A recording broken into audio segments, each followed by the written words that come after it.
Hey guys, this is Shama. Welcome to Shama delicious foods YouTube channel. Friends, कैसे हैं आप लोग? उम्मीद है आप सब ठीक होंगे और मेरी दुआ है कि आप हमेशा खुश रहें और आबाद रहें। तो फ्रेंड्स, आज मैं बना रही हूँ पोटैटो पैटिस, जो बहुत ही ज़बरदस्त और मज़ेदार बनते हैं। और ये देखिए, इनको मैंने ट्रायंगल शेप में बनाया है। बहुत ही ज़बरदस्त और मज़ेदार बनते हैं और ये बहुत अंदर से भी मॉइस्ट है, जैसे कि आप देख रहे हैं, और ऊपर से क्रंची है। तो ये बहुत ही आसान है। इसको घर में बने हुए डो से मैंने बनाया, तो आप इसे ज़रूर बनाएं। इसे लाइक और शेयर करें और मेरे चैनल को सब्सक्राइब करना मत भूलें। आए हम इसे बनाना शुरू करते हैं। फ्रेंड्स, आप मेरी रेसिपीज़ को लाइक के बटन पर क्लिक करके लाइक ज़रूर कीजिए और मेरे चैनल को सब्सक्राइब ज़रूर करें और साथ ही बेल आइकन को ज़रूर प्रेस करें, ताकि हर आने वाली नई रेसिपी का आपको सबसे पहले नोटिफिकेशन मिल सके। और अपने फ्रेंड और कलीग के साथ ज़्यादा से ज़्यादा शेयर करें। Thank you.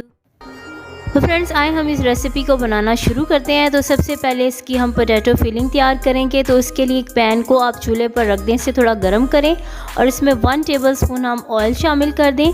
और अब इसको थोड़ा आप फैला दें, गर्म कर लें। और इसके अंदर 1 टीस्पून आपने ज़ीरा शामिल करना है, जिसको थोड़ा सा आपने फ्राई करना है। और अब इसके अंदर हम एक प्याज लेंगे, उससे चॉप करके इसके अंदर शामिल करेंगे। अच्छी तरह से चॉप कीजिएगा और जब तक ये ट्रांसपेरेंट नहीं हो जाता इसे आप फ्राई करें। यहाँ पर ये हो गया। अब हम क्या करेंगे, इसके अंदर जो है ग्रीन चिलीज़ ऐड करेंगे, चॉप की हुई, तकरीबन 4 से 5। फ्रेंड्स, अब हम इसमें शामिल करेंगे 1 टीस्पून मेथी, सूखी मेथी जो है वो इसमें ऐड करें, इससे बड़ा ज़बरदस्त फ्लेवर आता है। और इसके अंदर चिली फ्लेक्स ऐड करेंगे 1 टीस्पून और नमक शामिल करेंगे 1 टीस्पून। आप अपने टेस्ट के मुताबिक कर सकते हैं, जितना भी आप पसंद करते हैं। और इसमें गार्लिक पाउडर भी 1 टीस्पून ऐड करेंगे। और फ्रेंड्स, अब हम इसके अंदर ब्लैक पेपर भी 1 टीस्पून ऐड करेंगे और उसको अच्छी तरह से सारे मसालों को मिक्स कर लेंगे, थोड़ा सा भून लेंगे। तो भूनने के बाद फ्रेंड्स, इसके अंदर हम 1 टीस्पून लेमन जूस ऐड करेंगे। इसमें से बीज वगैरह आप निकाल लीजिएगा। और अब इसको आप अच्छी तरह से मिक्स कर लें, थोड़ा सा भून लें। तो फ्रेंड्स, अब हम क्या करेंगे, 1 कप इसके अंदर मैश पोटैटोज़ ऐड करेंगे। फ्रेंड्स, यहाँ पर मैंने 3 पोटैटो लिए थे, उसको अच्छी तरह से बॉईल कर लिया था, गला लिया था और इसको मैश कर लिया। तो इस तरह से ये जल्दी मिक्स हो जाते हैं। इस तरह से आप इसे कर लें, इसको सारे मसाले को मिक्स कर लें। और इसके अंदर फ्रेश जो धनिया है वो भी आप इसमें ऐड कर दें, तकरीबन ½ कप। और इन सारी चीज़ों को अच्छी तरह से आप डो की शक्ल में ले आएँ, इसे भून लें। आंच को आपने बिल्कुल हल्का रखना है ताकि ये पैन के साथ ना चिपकें। अब इसके अंदर हम चाट मसाला 1 टीस्पून ऐड करेंगे और सारी चीज़ों को मिक्स कर लेंगे। फ्रेंड्स, पोटैटो फिलिंग तैयार है। इसे आप अब चूल्हे से उतार दें और चूल्हे को बंद कर दें, इसे ठंडा होने दें। तो ये फ्रेंड्स, मेरे पास पफ पेस्ट्री है जो मैंने बनाई थी, आप मेरे चैनल पर देख सकते हैं। ऊपर आई बटन पर आप क्लिक करेंगे, आपको मिल जाएगा और डिस्क्रिप्शन बॉक्स में भी आप देख सकते हैं। तो फ्रेंड्स, इसको आप रूम टेम्परेचर पर आने के लिए फ्रीज़र से निकाल दें। और उसके बाद आप क्या करें, इसे इस तरह से रोल कर लें। लेकिन याद रहे कि नीचे खुश्क मैदा आप ज़रूर छिड़क लें ताकि ये चिपके नहीं। और इसको आपने बड़ा सा एक स्क्वायर बना लेना है रोलिंग पिन से। तो ये बन गया। अब साइड से इसके जो रफ़ इसकी एजेस हैं उनको आपने काट देना है, इस तरह से उतार देना है। और आपने इक्वल एक स्क्वायर जो है आपने तैयार कर लेना है। तो यहाँ पर मैंने इसे काट लिया है, तैयार हो गया है। अब हम क्या करेंगे, मेजरमेंट इसकी अच्छी बनाने के लिए स्केल लेंगे और उससे इसकी लाइन ड्रॉ करेंगे। इस तरह से ये होगा कि जो हमारे स्क्वायर्स हैं वो बिल्कुल इक्वल बनेंगे।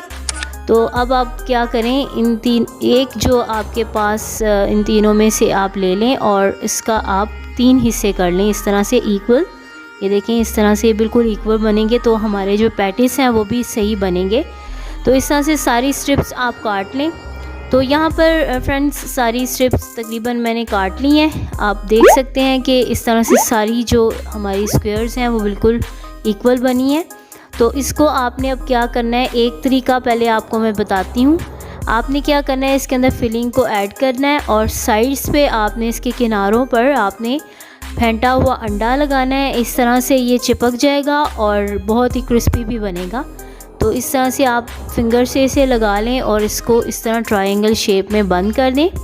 ये देखें, जिस तरह से मैं कर रही हूँ, ये भी एक तरीका है कि इस तरह से ज़्यादा अंडा जो नहीं लोग पसंद करते उनके लिए ये बेस्ट है कि वो थोड़ा सा इसको चिपकाने के लिए अंडा इसमें ऐड कर सकते हैं। और अब फोक की मदद से इसके किनारों को हम इस तरह बंद कर लेंगे। इस तरह ये बंद भी हो जाएंगे और एक डिज़ाइन सा भी इसके ऊपर आ जाएगा। फ्रेंड्स, जब ये तैयार हो जाए तो आप इसको ऑयल लगी हुई एक ट्रे, जो बेकिंग ट्रे है, उसके अंदर आप इसे रख सकते हैं।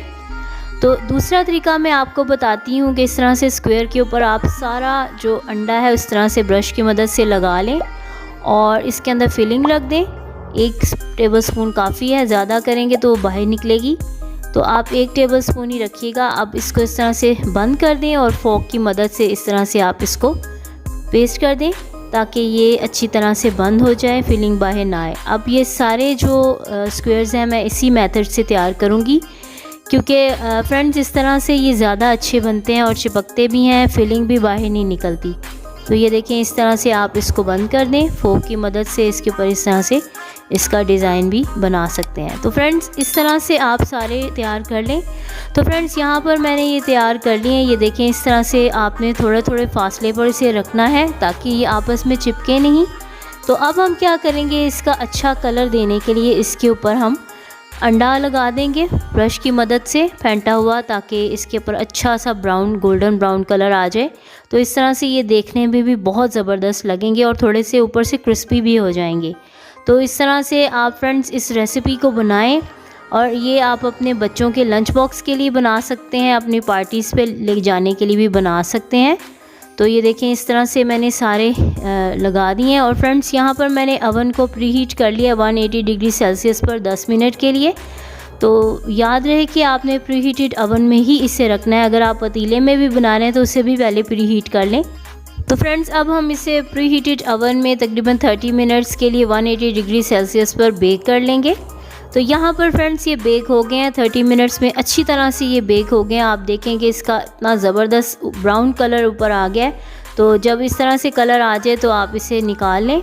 तो ये देखें, अब इसको हम जो है वो ठंडा कर लेंगे। तो फ्रेंड्स आप इस रेसिपी को ज़रूर बनाइएगा, ये बहुत ज़बरदस्त बनते हैं। और इस वक्त मेरे किचन में बड़ी ज़बरदस्त खुशबू आ रही है, बिल्कुल ऐसा लग रहा है जैसे हम किसी रेस्टोरेंट में बैठे हैं। तो अब इसे हम अच्छी तरह से ठंडा कर लेंगे। तो फ्रेंड्स जब ये ठंडे हो जाएं तो आपने क्या करना है, इसे डिश आउट कर लेना है। तो फ्रेंड्स इस रेसिपी को आपने ज़रूर ट्राई करना है, इसे लाइक ज़रूर करना है, क्योंकि एक लाइक तो बनता ही है। तो आए हम अब इसे जो है वो ठंडा होने देते हैं। तो फ्रेंड्स यहाँ पर हमारे पैटीज़ जो हैं वो तकरीबन ठंडे हो गए हैं। तो अब इसको मैं डिश आउट करूँगी। तो फ्रेंड्स आप देख सकते हैं आसानी से ये निकल रहे हैं, क्योंकि मैंने ट्रे के अंदर ऑयल लगाया था, इससे ये चिपके नहीं और ये बिल्कुल आसानी से बाहर निकल रहे हैं। तो ये देखें कितने ज़बरदस्त बने हैं। तो फ्रेंड्स आप इस रेसिपी को ज़रूर ट्राई कीजिएगा एक दफ़ा मेरे मेथड से, और इसे लाइक ज़रूर कीजिएगा। और मैं आपको दिखाती हूँ कि अंदर से सुपर मॉइस्ट हैं और सॉफ्ट हैं और ऊपर से उतने ही क्रंची और मज़ेदार हैं। तो आप फ्रेंड्स इस रेसिपी को ज़रूर ट्राई करें, उससे लाइक और शेयर करें और मेरे चैनल शमास डिशेस फूड्स को सब्सक्राइब करना मत भूलें, क्योंकि फ्रेंड्स आने वाली मेरी रेसिपीज़ बहुत मज़ेदार हैं। तो जब आप सब्सक्राइब करेंगे तो आपको सबसे पहले नोटिफिकेशन मिलेगा, आपको फ्री में देखने को मिलेंगी। तो आप इसे ज़रूर ट्राई कीजिएगा अपने बच्चों के लिए, अपनी फैमिली के लिए, वो खुश हो जाएंगे जब इसे वो खाएंगे। तो आप इस रेसिपी को बनाएं और मुझे कमेंट्स में ज़रूर बताइएगा कि आपको कैसी लगी, और आप मुझे अपनी दुआओं में याद रखिएगा। Thank you for watching, bye bye.